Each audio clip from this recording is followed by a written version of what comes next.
Bom dia, sou o capitão Isaac Matias do ITA e irei apresentar agora o trabalho intitulado A Crise Yanomami, uma abordagem do sistema logístico com o VFT.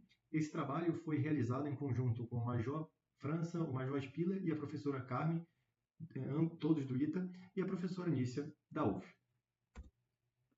Para a apresentação do trabalho, iremos seguir o seguinte roteiro. Inicialmente, vamos passar pela introdução, dando a contextualização da situação. Explicaremos rapidamente o referencial teórico e como foi feito, a aplicação do método. Passaremos pelas três fases principais do VFT, que é a definição do quadro de decisão, definição dos objetivos de decisão e a definição das alternativas em si. E, ao final, traremos uma breve conclusão. Bem, e passando agora para o contexto, temos que no início de 2023 foi declarada emergência em saúde pública de importância nacional, na região das terras indígenas Yanomamis. Essa situação ela foi agravada pela presença do garimpo ilegal, que trazia consigo alguns fatores, como a violência dos próprios invasores, insegurança alimentar devido à ocupação de terras e contaminação de recursos hídricos pelo mercúrio, que era utilizado na extração do ouro, afetando a saúde dos Yanomamis com doenças como malária e até a intoxicação pelo mercúrio.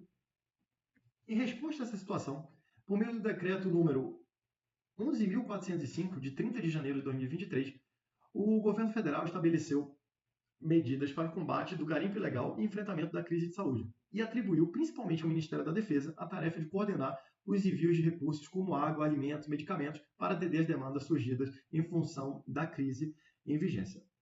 Nesse contexto, a logística voltada ao modal aéreo teve vários atores, como, por exemplo, Força Aérea Brasileira e Exército Brasileiro, que partindo de Boa Vista, Roraima, tiveram que transportar insumos, materiais e pessoas para o interior da terra indígena Yanomami. Este trabalho se propôs a analisar especificamente o segmento da logística pelo modal aéreo. Metodologicamente, foi realizada a aplicação do VFT para investigar a adequação desse tipo de abordagem em contextos de crise humanitária. Passando agora para o referencial teórico, conforme já citado, foi utilizado o VFT, seguindo os passos metodológicos deste método descrito no trabalho de Vieira, em 2024. Toda a aplicação ela foi baseada em entrevistas semi-estruturadas que contaram com a participação de 3 pilotos da Força Aérea Brasileira, que, com experiência em operações logísticas similares, tendo conduzido missões aéreas em resposta a essa situação em específico e também envolvidos na coordenação do comando conjunto.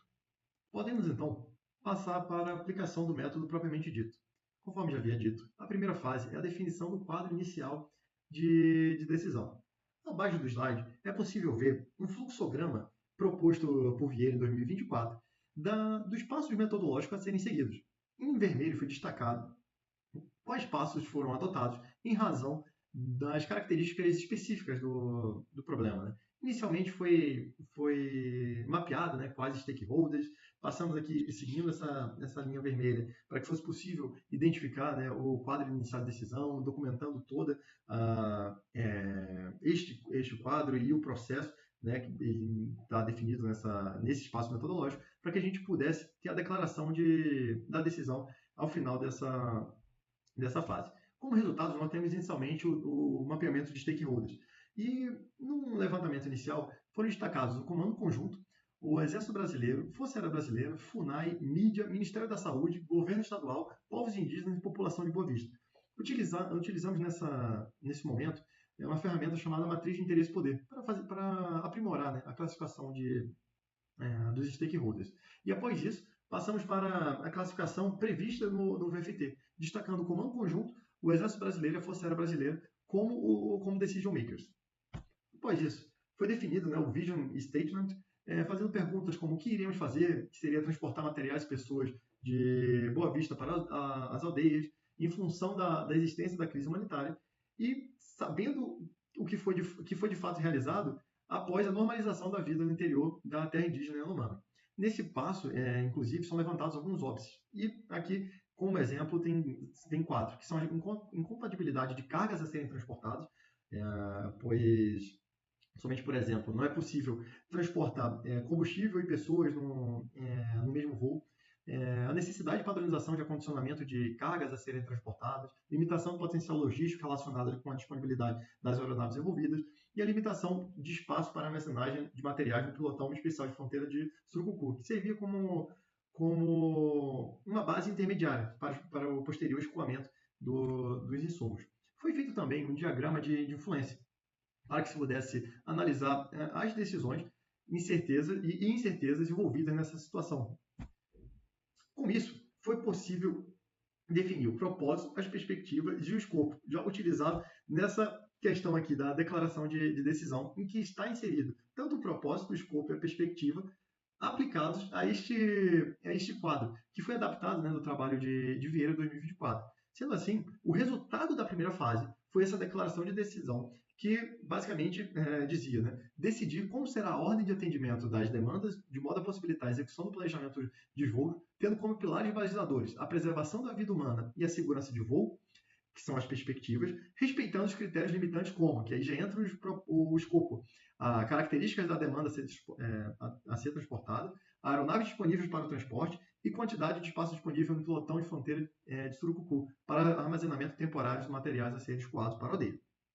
Com o resultado da primeira fase, pôde-se então partir para a segunda fase do VFT, que seria a definição dos objetivos de decisão. À esquerda, pode-se identificar novamente aquele framework previsto no trabalho de Vieira 2024, que define o espaço metodológico para a segunda fase. Iniciamos conforme o tracejado vermelho, em função da especificidade do nosso problema. Tivemos que aplicar o VFB, né, que é outro método do Kine, para que se pudesse categorizar os objetivos, realizar a aplicação do controle de consequências, para que ao final da segunda fase nós tivéssemos o produto, que foram os atributos.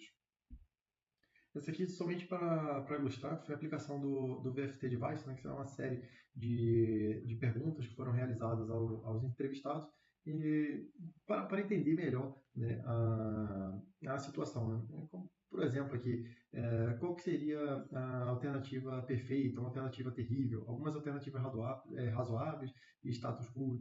A resposta recebida que seria, a perfeita seria realizar todo o transporte da base principal, que seria Roraima, né, para Surucucu, para a nave KC-390, em função da disponibilidade, né, que essa nave tem, entre as que estariam disponibilizadas pela Força Aérea, e essa era a que tinha maior disponibilidade. E após isso, realizar o escoamento por helicópteros disponíveis. O que seria a pior alternativa é que seria realizar todo o transporte de Boa Vista com a aeronave C-98, que é uma aeronave muito pequena, né, que seria muito demorado. Isso aí realmente só para exemplificar e facilitar o entendimento da situação. Após a aplicação de todo esse questionário, né, do VFT Device, foram definidos os candidatos, né, inicialmente ao objetivo fundamental. O objetivo estratégico seria a proteção à vida humana, tanto dos que estavam passando pela crise humanitária, quanto das próprias tripulações que estavam lá para ajudar. Né? E também foi destacado vários objetivos meios, que podem ser visualizados nessa tabela à esquerda. Né? Como eu já falei, o objetivo estratégico foi a proteção à vida humana, e os dois candidatos a objetivos fundamentais, né, que eles são candidatos até que seja aplicado o controle de consequência nele, e ambos passaram, né, em função das características, que seriam atender as demandas da crise humanitária e também realizar uma operação de transporte pautada na segurança de voo, né, justamente para atender essas duas vertentes, né, da proteção à vida humana, e diversos objetivos meios, né, para que fossem cumpridos esses objetivos fundamentais, e após isso serão alcançados os objetivos estratégicos.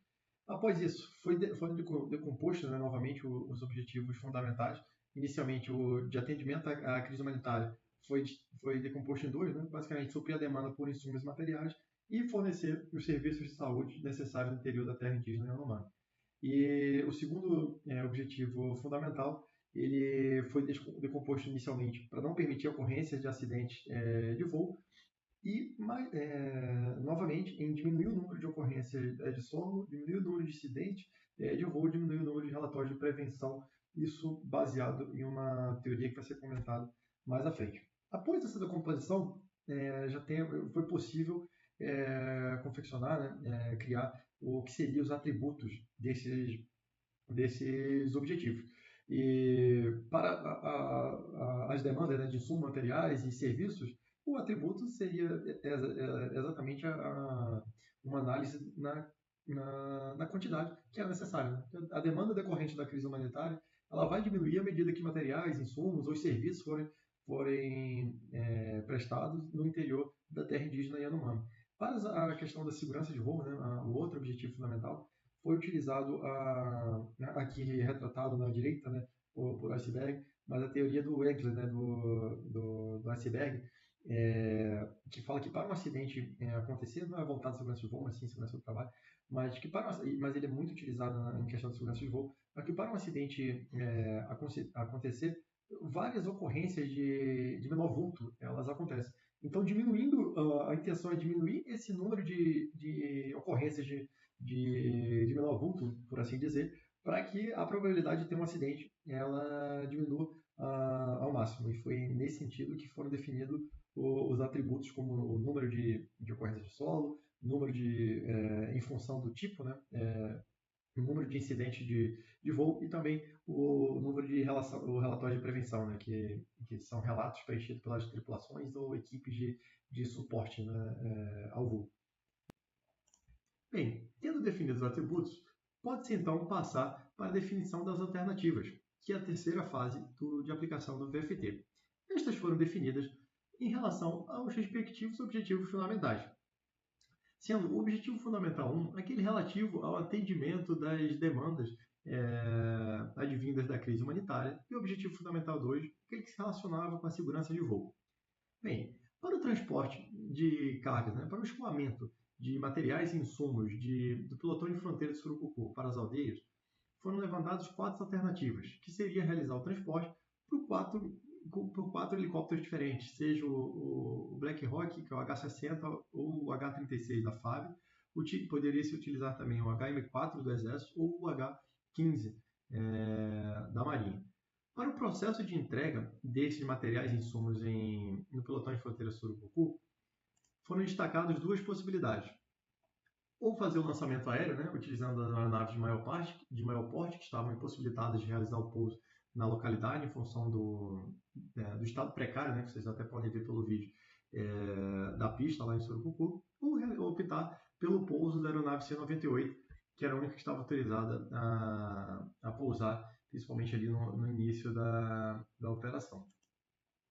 Para fazer o transporte de Boa Vista para o pelotão de fronteira, já atrelado com aquele tipo de entrega, poderia-se utilizar o KC-390 ou o C-105, né, os dois voltados ao lançamento aéreo, ou o C-98 para realizar o pouso na localidade. Para determinar a ordem de prioridade, e essa figura ela serve para ilustrar a variedade de itens que deveriam ser transportados. À direita, cesta básica, à esquerda, combustível para abastecer os helicópteros que estavam lá, e medicamentos, médicos, tinham toda essa questão. E em relativo à segurança de voo, uma alternativa foi aumentar a equipe de serviço para evitar uma sobrecarga, porque por vezes o tripulante que estava abastecendo, às vezes seria o mesmo necessário para fazer o carregamento, com isso causando uma sobrecarga e aumentando a probabilidade de ter um incidente ou uma ocorrência de solo. E essas seriam as alternativas. Partindo então para as conclusões, tem-se que a aplicação do VFT evidenciou a eficácia desse método na abordagem de desafios complexos, porém, ressalta-se que, devido às limitações no acesso aos stakeholders, os resultados alcançados podem não refletir integralmente as diversas perspectivas existentes, especialmente considerando o número limitado de agentes entrevistados. Como falei anteriormente, somente 3 pilotos e da Força Aérea Brasileira foram entrevistados por meio de entrevistas semi-estruturadas. E como sugestão de trabalhos futuros, foram destacados a possibilidade de consultas adicionais com outros stakeholders para validar as visões encontradas e também a aplicação de outro método à citação e análise.